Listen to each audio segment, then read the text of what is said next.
ஒரு கிராமத்தில் ஒரு விவசாயிக்கு இரண்டு மிருகங்கள் இருந்தன. ஒரு குதிரை மற்றும் ஒரு கழுதை. விவசாயி குதிரையை சவாரிக்காகவும் கழுதையை சுமையேற்றுவதற்காகவும் பயன்படுத்துவான். குதிரை அழகும் வேகமும் உடையது. கழுதை மிகவும் உழைப்பாளி, ஆனால் கொஞ்சம் மந்தமாக இருந்தது. ஒரு நாள் விவசாயி கழுதையின் டியூங்கே மிக கனமான மூட்டையை ஏற்றி வயலை நோக்கி நடக்க ஆரம்பித்தான். குதிரை கூடவே நடந்து கொண்டிருந்தது, ஆனால் அதன் மீது எந்த சுமையும் இல்லாமல். வழி நீளமாகவும் வெயிலும் கடுமையாகவும் இருந்தது. கழுதை மிகவும் சோர்வடைந்தது. அது குதிரையை பார்த்து சொன்னது, தம்பி, கொஞ்சம் என் சுமையை நீ பகிர்ந்து கொள்ள முடியுமா? நான் மிகவும் தளர்ந்து விட்டேன். குதிரை ஆடம்பரமாக சிரித்துக்கொண்டு சொன்னது, நான் சுமை சுமக்கிறவன் இல்லை.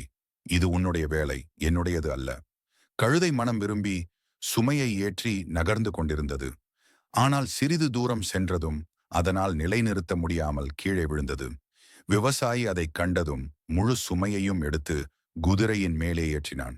இப்போது குதிரைக்கு கழுதையின் முழு சுமையும் மேலோடு விவசாயியும் சேர்ந்து ஏறிவிட்டனர். குதிரை மனதிலே வருந்தியது. அப்போது கொஞ்சம் உதவி செய்திருந்தால் இத்தனை பெரிய சுமையை சுமக்க வேண்டியிருக்காது. கதையின் முடிவு, மாரல் ஆஃப் த ஸ்டோரி: நேரத்தில் மற்றவர்களுக்கு உதவி செய்யவில்லை என்றால் ஒரு நாள் அவர்களின் முழு பொறுப்பும் உங்கள் மேல் வந்து சேரும்.